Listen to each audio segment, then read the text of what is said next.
नमस्कार, बिस्तक देख रहे हैं आप और मैं हूं आपके साथ डॉक्टर तन्वी सिन्हा।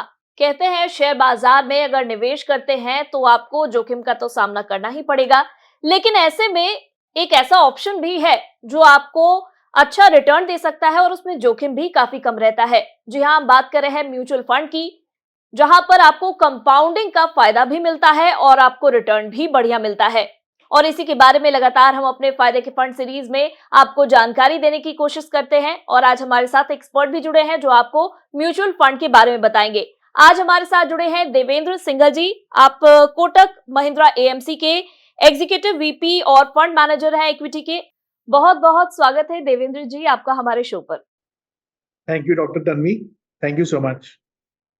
सर, सबसे पहले तो बहुत-बहुत शुक्रिया अपना वक़्त देने के लिए और हम अपने व्यूअर्स के लिए आपसे सबसे पहला सवाल जो करेंगे वो ये होगा कि एसआईपी में हम देख रहे हैं कि कुल जो निवेशकों की संख्या है इस साल वो लगातार बढ़ती जा रही है और साथ ही जो निवेश अमाउंट है वो करीबन 2 लाख करोड़ रुपए हो गया है इस साल, अगर देखें मोटे तौर पर तो। ऐसे में आपको क्या लगता है जब नया साल आने वाला है तो इसी तरीके का रुझान जारी रहने वाला है और लोगों की जो संख्या है वो लगातार बढ़ती रहेगी? तन्वी जी, ऐसा पूरी उम्मीद है कि ये नंबर जो है हम आगे देखते रहेंगे कि ये धीरे धीरे बढ़ता रहेगा। और हमें कोई आश्चर्य नहीं होगा कि मंथली जो नंबर है वो 20,000 के ऊपर चला जाए। और उम्मीद है कि साल के अगले साल के एंड तक, दिसंबर तक हुँ। अच्छा होगा कि इफ हम देखें कि ये नंबर 25,000 रुपये महीना, 25,000 करोड़ रुपए महीने के आसपास अगर पहुंच जाए तो आई थिंक भारतीय बाजार के लिए काफी अच्छी एक पूंजी है जो हर महीने लगातार मार्केट में आएगी। तो हुँ। हाँ, डेफिनेटली ये नंबर बढ़ना ही चाहिए और हमको पूरी उम्मीद है ये बढ़ेगा ही आगे। सबसे पहला सवाल जो व्यूअर से जुड़ा हुआ अब हमारा होगा वो ये है कि अगर कोई 25 से 30 साल की उम्र का है और वो इन्वेस्टमेंट जर्नी की अपनी शुरुआत कर रहा है, तो क्या मिक्स रखना चाहिए उसे अपने पोर्टफोलियो का? अगर हम बात करें इक्विटी, डेट या हाइब्रिड का, आपके ज़रिए हम जानना चाहेंगे क्या मिक्स होना चाहिए? तो तन्वी जी, सबसे पहले तो ये है कि अगर कोई भी निवेशक 25 से 30 साल की उम्र का है तो उसके पास बहुत टाइम है अपने पैसे को बढ़ता हुआ देखने का। तो अगर उसको अगले 5 7 10 साल के लिए पैसा नहीं चाहिए तो उसको डेफिनेटली इक्विटी के अंदर ही अपना ज्यादा से ज्यादा निवेश करना चाहिए। हाँ, हुँ, हुँ। इसके पहले डेफिनेटली उसको थोड़ा सा पैसा अपना इमरजेंसी फंड में रखना चाहिए, अपना हेल्थ इंश्योरेंस लेना चाहिए। उसके बाद इक्विटी के अंदर पैसा निवेश करना चाहिए, जिससे कि हुँ, रोजमर्रा की जरूरत के लिए उसको उस इक्विटी में पैसे को निवेश जो किया उसको निकालने की जरूरत ना पड़े। तो अगर कोई भी निवेशक 5 से 10 साल का अपना होराइजन लेता है तो मेरे हिसाब हुँ। से इस उम्र के टाइम पे उसको सिर्फ इक्विटी ही देखना चाहिए। Debt should only be for the emergency fund, not for long term investments. जी। जब भी हम बात करते हैं म्यूचुअल फंड की तो यहाँ पर पावर ऑफ कंपाउंडिंग का ज़िक्र होता है, लॉन्ग टर्म इन्वेस्टमेंट की बात होती है। ऐसे में हम आपसे ये समझना चाहेंगे कि किस तरीके से ये काम करता है? साथ ही जब आप बात करते हैं लॉन्ग टर्म की तो आपके हिसाब से कितने साल का वो नज़रिया रखना चाहिए हमारे व्यूअर्स को? सी कंपाउंडिंग तो उसको बोलते हैं ना, विश्व का 8वां अजूबा कंपाउंडिंग है। ठीक है। हुँ, तो आइंस्टाइन ने भी जब बोला था कि compounding is the eighth wonder of the world, and सबको समझ नहीं आता है। बट अगर आप देखते हैं कि 100 रुपया अगर आपका हर साल आप इन्वेस्ट कर रहे हैं या एक साल में किया तो वो 15 रुपया या 10 रुपया जो आपको एक साल के बाद मिलता है उसके ऊपर भी कंपाउंडिंग होता है। राइट। जी। तो अब आप सिंपल तरीके से देखिए, अगर आपका पैसा हर 6 साल में डबल हो रहा है तो हुँ, आप अगर 6 साल के बाद 5 साल, 6 साल, 12 साल, 18 साल लेते हैं तो 18 के बाद जो 24वें साल में आपका पैसा होगा वो 4 से 8 गुना होगा, ना कि 100 का 200। राइट। तो हुँ, 100, 200, 400, 800 ऐसे कंपाउंडिंग काम करता है, ना कि हर 5 साल 6 साल में 100 ऐड होता है। तो निवेशक को जो मल्टीप्लायर इम्पैक्ट है कंपाउंडिंग का, वो हुँ, हुँ। पैसा लंबे टाइम तक मार्केट में बना रहे तभी उसको उसको उसका विशेष फायदा मिलता है। वरना हमने देखा है कि बहुत बार निवेशक सोचते हैं कि अरे मेरा पैसा बन गया, अभी मेरे को थोड़ा सा प्रॉफिट निकाल लेना चाहिए। बट यहीं पे वो गलती करते हैं। अगर आप पैसा को निवेश करता रहने देंगे तो वो आपके लिए और भी ज्यादा सदुपयोग करेगा हुँ, हुँ। उसके लिए।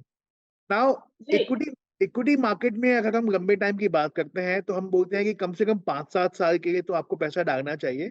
जिसमें आप एक पूरा साइकिल आप मार्केट का जो होता है, वो उम्मीद है आप खेल पाएँगे। तो that hmm, is a good time for the volatility to basically कम होने का। तो इसके हिसाब से 5 से 7 साल, बट आजकल तो बोलते हैं कि परपेचुअल एसआईपी कीजिए। मतलब कि आज शुरू कीजिए, तो ये सोच लीजिए आपको ज़िंदगी भर एसआईपी करनी है और जब चाहिए तब पैसा निकालिए। जी। अभी आपने चर्चा के दौरान प्रॉफ़िट बुकिंग की भी बात की और इस पर भी काफ़ी बार हमारे व्यूअर्स के सवाल रहते हैं कि क्या म्यूचुअल फंड में भी प्रॉफ़िट बुकिंग करनी चाहिए और अगर वो सोच रहे हैं इसके बारे में तो किस वक़्त करना ये सही होता है? देखिए, अगर आप एक गोल बेस्ड इन्वेस्टर हैं और आपका गोल वो अचीव हो गया है और आपको उसके लिए पैसे की ज़रूरत है, तो हुँ, डेफ़िनेटली हुँ। आप म्यूचुअल फंड से पैसा निकाल लीजिए, क्योंकि आपकी ज़रूरत उस टाइम सबसे ज़्यादा इम्पोर्टेंट है, ठीक है? जी। लेकिन अगर आपको पैसा नहीं चाहिए, तो just for the sake of profit booking आपको प्रॉफिट बुक नहीं करना चाहिए, क्योंकि जैसा आपने बताया power of compounding, it keeps working. तो आपका पैसा मार्केट में लगा है, तो सा एक 5, 7, 7 साल, 10 साल के हिसाब से वो पैसा आपका कंपाउंड होता ही रहेगा। हमने हुँ, पिछले हुँ। 30 से 40 साल में देखा है, पैसा 12 से 15% के बीच में कंपाउंड हुआ है। तो इससे बेहतर रिटर्न आपको किसी और एसेट क्लास में नहीं मिलने वाला। तो आपको ज़रूरत है तो जी। पैसा निकालिए, ज़रूरत नहीं है तो प्रॉफिट बुकिंग मत कीजिए, सिर्फ़ करने के लिए मत कीजिए। हुँ, हुँ। जी, इस साल हमने ये भी देखा है कि स्मॉल कैप फंड्स की तरफ लोगों का काफ़ी ज़्यादा रुझान बढ़ा है और काफ़ी सारे जो निवेशक हैं, वो स्मॉल कैप फंड्स में अपने पैसे लगा रहे हैं। हालाँकि हम जानते हैं कि स्मॉल कैप फंड्स काफ़ी ज़्यादा रिस्की ऑप्शंस होते हैं। ऐसे में इसको लेकर आप क्या बताना चाहेंगे और आपको क्या लगता है आगे भी स्मॉल कैप फंड्स में वही ग्रोथ नज़र आने वाली है जो इस साल लोगों को नज़र आई? तो तन्वी, मार्केट में ना 3 तरह के मार्केट कैपिटलाइज़ेशन स्टॉक्स हैं, large cap, hmm, mid cap and small cap. Typically small cap और मिड कैप जो प्रॉफिट का ग्रोथ होता है ना, वो लार्ज कैप से ज़्यादा रहता है। तो इसी के लिए उसका जो लॉन्ग टर्म पोटेंशियल होता है, वो भी ज़्यादा रहता है। तो हुँ, अगर कोई निवेशक 5-7 साल, 10 साल के लिए पैसा डालना चाहता है और उस टाइम पीरियड को झेल सकता है, वोलेटिलिटी झेल सकता है, तो डेफिनिटली स्मॉल कैप और मिड कैप एक बहुत ही अच्छा साधन है उसको अपना पैसा निवेश करने के लिए इक्विटी बाज़ार में। बट हुँ, हुँ। जैसे-जैसे इन्वेस्टर्स की रिस्क एपेटाइट कम होती रहती है, तो उसको अपना पोर्टफोलियो बैलेंस करना चाहिए, मिड कैप और लार्ज कैप के अंदर भी पैसा डाल के। तो इससे पोर्टफोलियो में स्टेबिलिटी बनी रहती है और निवेशक बहुत लंबे समय तक मार्केट में बना रहता है। तो एक बैलेंस फंड जो है, जो तीनों मार्केट कैप को देख के चल सकता है, अगर निवेशक वहाँ जी। पे पैसा डालते हैं, तो इसकी प्रोबेबिलिटी बढ़ जाती है कि वो उनका पैसा लंबे समय तक मार्केट में रहेगा। बट अगर कोई डिसिप्लिन तरीके से इन्वेस्ट कर रहा है, तो डेफिनिटली स्मॉल कैप में भी आप पैसा डाल सकते हैं। आज के भाव पे भी डाल सकते हैं, बट बशर्ते आप 7 साल, 10 साल के लिए उस पैसे को मार्केट में लगे रहने दें। जी, बिल्कुल पेशेंस की हर तरह के इन्वेस्टमेंट में ज़रूरत होती है, तो अगर स्मॉल कैप फंड्स में भी पैसा लगा रहे हैं, तो आपको काफ़ी लंबे समय तक उस पर इंतज़ार करना होगा, ताकि आपको अच्छे रिटर्न्स मिल सके। अब वही हम बात कर रहे थे बैलेंस्ड फंड की, तो यहाँ पर मैं आपसे पूछना चाहूँगी कि अगर किसी के पास ₹10,000 है जो वो इन्वेस्ट करना चाहता है, तो अभी हम बात कर रहे थे लार्ज मिड कैप फंड्स की, तो इसको किस तरीके से वो 10 हज़ार के पैसे में एलोकेट करे और कितना पैसा किस तरह के फंड में लगाना चाहिए? देखिए तन्वी, ये जो निवेश की बात है ना, ये तो आपको अपने फाइनेंशियल सलाहकार के साथ मिलके ही आपको डिसाइड करना पड़ेगा कि आपका रिस्क एपेटाइट कितना है, आप किस गोल के लिए पैसे को जमा कर रहे हैं। बट शो के शुरुआत में आपने बोला था कि कोई 25 से 30 साल का निवेशक है, जो जी। मार्केट में पहली बार आया है, तो मैं उसको कहूँगा कि आप ज़्यादा फंड्स में डाइवर्सिफ़ाई ना करके, अगर आपको सिर्फ़ एक ही फंड में, एक ही तरह के फंड में आपको निवेश करना है, तो आप फ्लेक्सी कैप या मल्टी कैप श्रेणी के जो फंड्स हैं, उनमें निवेश कीजिए। हुँ, हुँ। वहीं अगर आप चाहते हैं कि आपके पास डेट भी हो, इक्विटी भी हो, आर्बिट्राज भी हो और गोल्ड भी हो, तो एक बाज़ार में कैटेगरी है मल्टी एसेट एलोकेशन फंड्स, उसके अंदर भी आप जी। निवेश कर सकते हैं लंबे समय के लिए।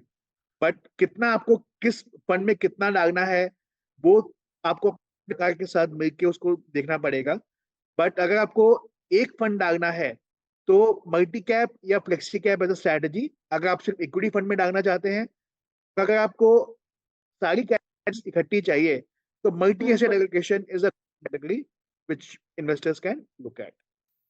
जी, बिल्कुल देवेंद्र जी, जैसा कि आप भी कह रहे थे और हम अपने लगातार व्यूअर्स को ये बताते हैं ज़रूर कि जब भी आप निवेश की बात कर रहे हैं, निवेश के बारे में प्लान कर रहे हैं, तो बेहतर होगा कि आप अपने वित्तीय सलाहकार से इसके बारे में राय ज़रूर लें, क्योंकि वो आपके रिक्वायरमेंट्स के हिसाब से, आपके गोल्स के हिसाब से आपको बेहतर सजेस्ट कर पाएँगे। और हमारी यही कोशिश रहती है कि आप एक वाइज़ इन्वेस्टर बन सकें और आपने जितना पैसा लगाया है, उस पर आपको अच्छा रिटर्न मिल सके।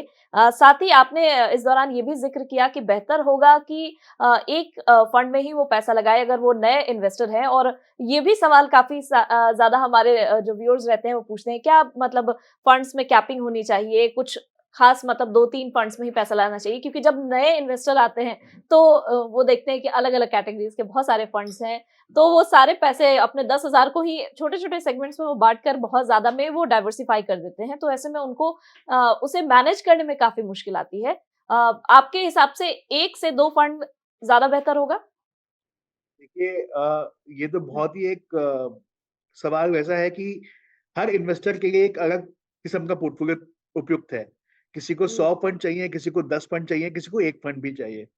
अगर मेरा इसमें सुझाव ये है कि आपके वित्तीय हुँ, सलाहकार के साथ बैठ के आपको ये समझना चाहिए कि आपका गोल क्या है? आप कितने समय के लिए निवेश करना चाहते हैं? आपका रिस्क जी। टॉलरेंस कितना है? आप कितना रिस्क झेल सकते हैं मार्केट में?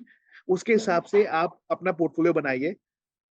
देखिए, जैसे स्टॉक्स में हम निवेश करते हैं, तो उसमें भी एक लेवल के बियॉन्ड डाइवर्सिफिकेशन हेल्प नहीं करता।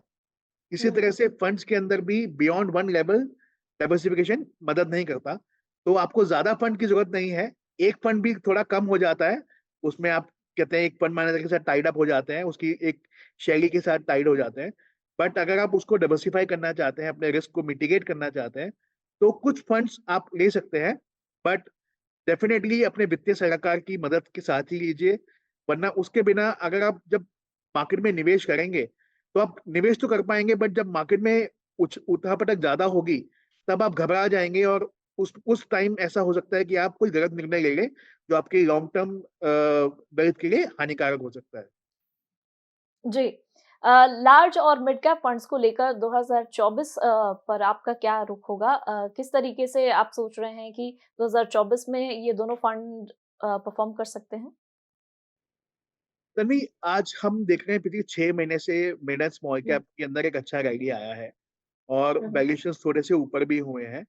बट काफ़ी सारा जो इसके अंदर रैली है वो उनके because mid and small cap में प्रॉफिट ग्रोथ भी अच्छा आया है, इस वजह से हुँ, हुआ है। बट साथ ही साथ लार्ज कैप फंड्स जो कि पिछले कुछ समय तक लोग बोलते थे कि active large cap funds have been underperforming, वो बेंचमार्क को अंडर परफॉर्म कर रहे हैं। पिछला सीवाय 2023 कैलेंडर ईयर 2023 में अंदर वो चेंज हो गया है। तो 85% of the large cap funds have also out perform the benchmark. हमको ऐसा जी, उम्मीद है कि आने वाले साल के अंदर सीवाय 2024 के अंदर हमको लगता है लार्ज कैप ज़्यादा परफ़ॉर्म करना चाहिए मिड कैप और स्मॉल कैप के। हम ये गलत हो सकते हैं अगर मिड और स्मॉल कैप के अंदर अर्निंग्स ग्रोथ बहुत ज़्यादा तेज़ी से आगे आए और सरप्राइज़ करें। बट आज की डेट में ऐसा लगता है कि स्मॉल कैप के बदले लार्ज और मिड कैप के अंदर अपॉर्च्युनिटी ज़्यादा है, तो वहाँ पे आउट परफॉर्मेंस ज़्यादा हो सकता है। जी। शेयर मार्केट में हम देख रहे हैं कि पहले से हम देख रहे हैं अब वो करीबन 21,000 के आंकड़े तक पहुँच चुका है निफ्टी। तो ऐसे में क्या ये सही समय है म्यूचुअल फंड में निवेश करने के लिए? तभी मैं अपने सभी मित्रों को और सभी इन्वेस्टर्स को जो मुझे मिलते हैं, मैं ये बोलता हुँ, हूँ, हुँ। मार्केट में इन्वेस्ट करने का सबसे सही समय है आज और अभी। अगर आपका व्यू 7 साल, 10 साल का है, तो hmm, hmm. There is no better time than today to invest your funds. So now आपको किस श्रेणी में पैसा डालना है, वो आपके वित्तीय सलाहकार बताएँगे। बट अगर हुँ, आपका हुँ। टाइम होराइज़न है 7 साल, 10 साल, तो भारतीय अर्थव्यवस्था जिस कगार पे है, आज हम $4 ट्रिलियन के आस-पास पहुँच गए हैं। तो हमारी अर्थव्यवस्था अगले 10 साल में $10 ट्रिलियन पहुँच जाएगी। तो ऐसी और कोई इकोनॉमी नहीं है जो इस लेवल पे पहुँचेगी। और अगर आप जो सबसे फेमस इन्वेस्टर हैं वॉरेन बफे, उनका रेशियो है मार्केट कैप टू जीडीपी। तो जी। वो बोलते हैं कि जितनी आपकी जीडीपी है उसके आस-पास का आपका मार्केट कैप होना चाहिए। तो अगर हमारा जीडीपी $4 ट्रिलियन से बढ़कर $10 ट्रिलियन होने वाला है अगले 10 साल में, तो हुँ, हमारी हुँ। मार्केट कैप भी उसके आस-पास ही होगी। और ये एक बहुत लंबा रास्ता है और बहुत बड़ी उछाल है जो हमारा मार्केट लेगा आने वाले टाइम में। तो मार्केट में निवेश करने का सबसे सही समय है आज। जी, बिल्कुल आपसे ये बहुत अच्छी सीख हमें मिली है कि the best time to invest is today and the best time to invest is now और आप अपनी इन्वेस्टमेंट जर्नी की शुरुआत आज से और अभी से ज़रूर करें। जैसे ही आपको ये वीडियो मिलता है लगातार हम फ़ायदे के फंड सीरीज़ में यही कोशिश कर रहे हैं कि हम आपको ज़्यादा से ज़्यादा म्यूचुअल फंड्स के बारे में जागरूक कर सकें, ताकि आप अपने इन्वेस्टमेंट जर्नी की जल्द से जल्द शुरुआत करें।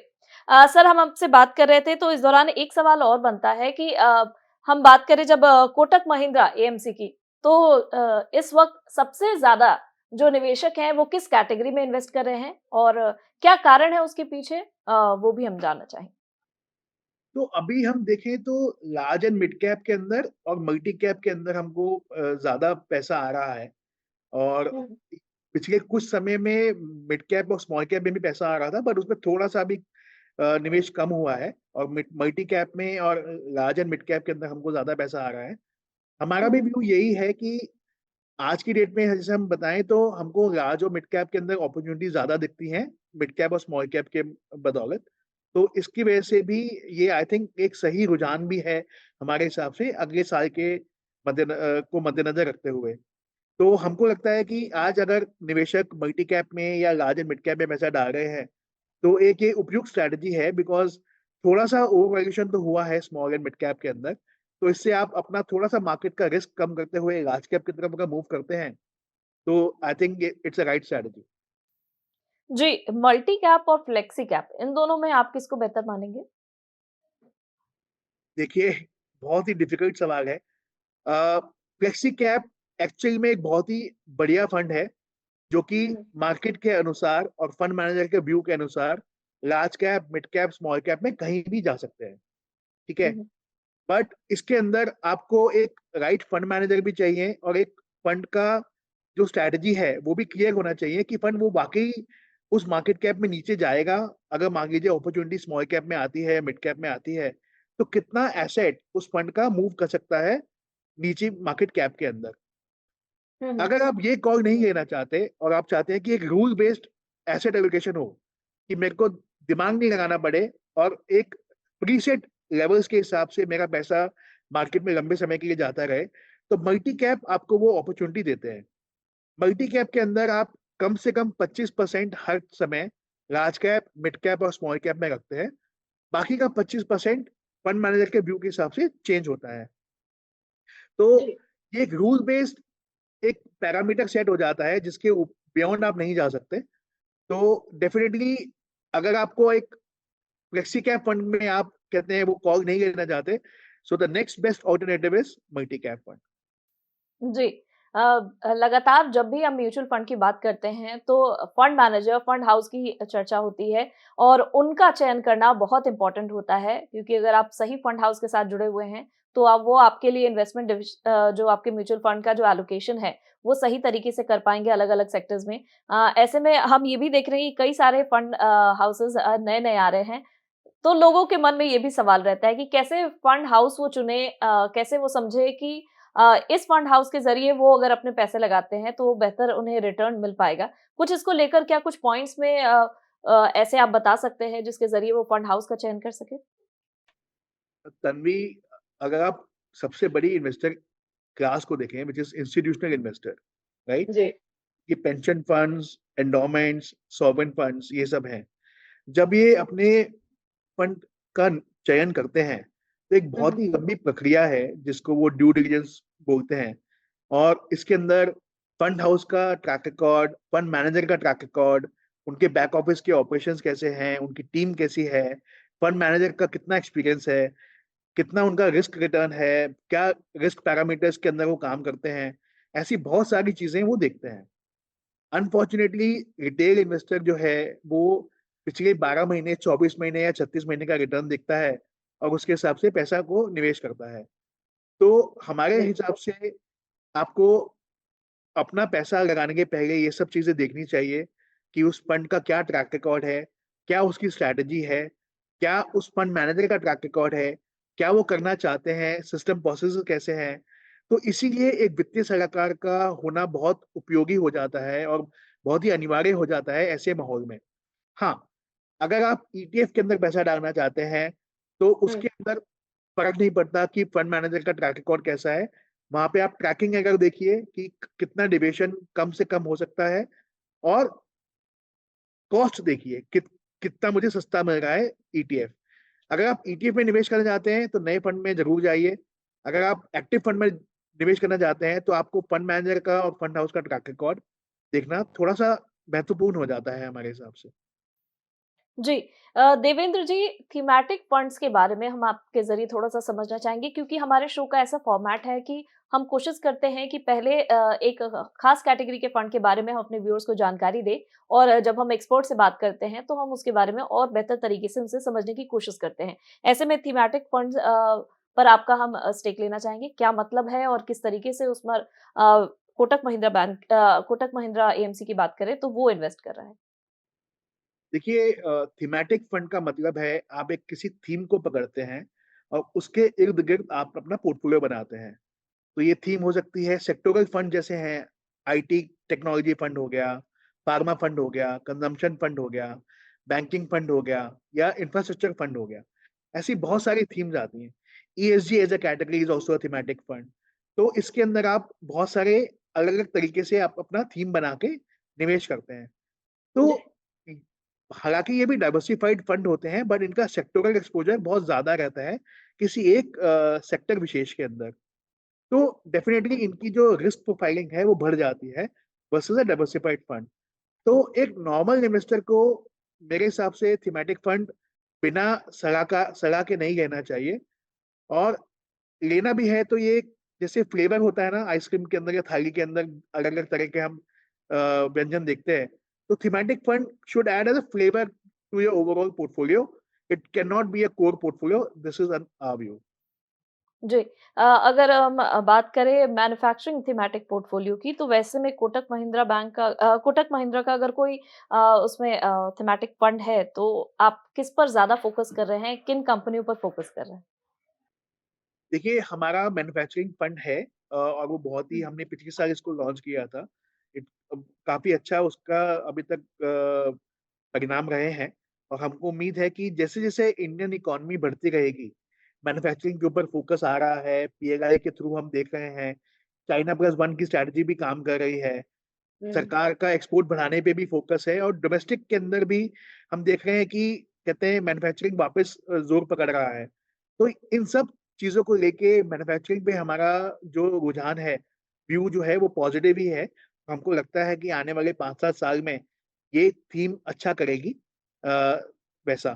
तो definitely this is a good category to be there for the investors. But अभी हुँ, इस थीम के अलावा जो थीम्स हमको ज़्यादा पसंद है, वो है कंज़म्पशन रिलेटेड थीम और ऑटोमोबाइल रिलेटेड थीम हुँ। जो हमारे पोर्टफोलियोज़ में हम थोड़ा ज़्यादा उसको फ़ोकस करें। तो consumption as a theme I think हम लोग अभी अगर इन्वेस्टर्स को देखना है, तो इस पे थोड़ा रुझान ज़्यादा है हमारा आज के टाइम में। जी। ये सवाल हमारे व्यूअर्स काफ़ी बार पूछते हैं कि एसआईपी के ज़रिए वो म्यूचुअल फंड में इन्वेस्ट करें, वो अच्छा होगा या लमसम के ज़रिए इन्वेस्ट करें, वो अच्छा होगा? क्या दोनों तरीके से इन्वेस्ट करने में डिफरेंस कुछ हो सकता है या क्या आप उनको राय देना चाहेंगे? देखिए, सबसे पहले तो अगर आपका समय लंबा है मार्केट में रहने के लिए, तो आप आज भी पैसा डाल दीजिए, एसआईपी के थ्रू डाल दीजिए, इसमें कोई ज़्यादा फ़र्क नहीं आएगा। हाँ, हुँ, एसआईपी के अंदर जब आप पैसा डालते हैं, तो मार्केट की जो वोलेटिलिटी होती है, वो आप थोड़ी-सी कम कर पाते हैं। क्योंकि मान लीजिए आपने पैसा डाला और मार्केट नीचे चली गई, तो जब आपकी अगली किस्त जाएगी एसआईपी में, तो आपको वो नीचे के भाव पे ज़्यादा यूनिट्स मिल जाएँगे।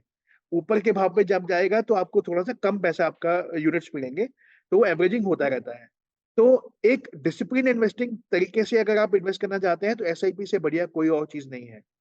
बट हुँ, अगर आप एक मार्केट में पुराने हैं और आपको समझ है मार्केट की और आप लेवल के हिसाब से अपना फंड्स ऊपर-नीचे कर सकते हैं या ज़्यादा इन्वेस्टमेंट कर सकते हैं अगर मार्केट नीचे जाए, तो डेफिनिटली आप लंप सम भी देख सकते हैं। बट एक रिटेल निवेशक के लिए हमारे हिसाब से एसआईपी एक बहुत ही बढ़िया तरीका है मार्केट में निवेश करने का। जी।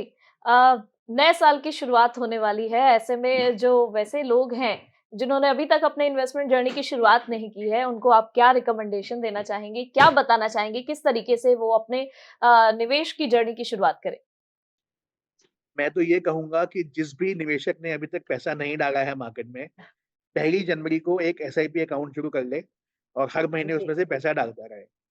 और एक और मैं सुझाव देता हूँ कि लोग अपने बच्चों के लिए इन्वेस्टमेंट करते हैं, एफडी बनाते हैं या माँ-बाप या दादा-दादी कुछ गिफ्ट देते हैं।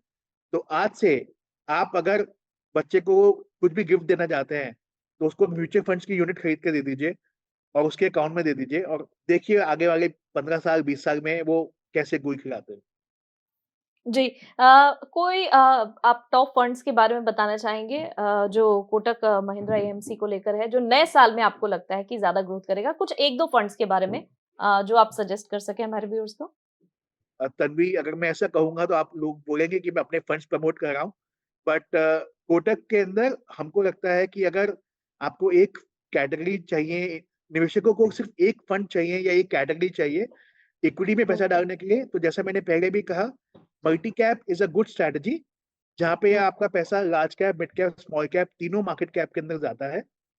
अगर आपको एक ऐसी कैटेगरी चाहिए जिसमें आपका पैसा इक्विटी के अंदर भी, डेट के अंदर भी और गोल्ड या कमोडिटीज़ के अंदर या ओवरसीज़ के अंदर भी जा पाए, तो multi asset allocation is another strategy which investors can look. तो अगर सिर्फ इक्विटी में पैसा डालना है तो मल्टी कैप और अगर डाइवर्सिफाइड पोर्टफोलियो चाहिए तो मल्टी एसेट एलोकेशन फंड। जी, बहुत-बहुत शुक्रिया देवेंद्र जी, आप हमारे साथ जुड़े हुए थे और हमारे व्यूअर्स को म्यूचुअल फंड से जुड़ी हुई इतनी अहम जानकारियाँ दी, उसके लिए आपका बहुत-बहुत शुक्रिया। Thank you Tanvi. उम्मीद है आपको हमारे इस शो में दी गई जानकारी पसंद आई होगी। अगर ये वीडियो पसंद आया हो तो इसे लाइक और शेयर करना ना भूलें। साथ ही बिज़नेस जगत की खबरों से अपडेटेड रहने के लिए बने रहें हमारे साथ और देखते रहें बिज़ तक।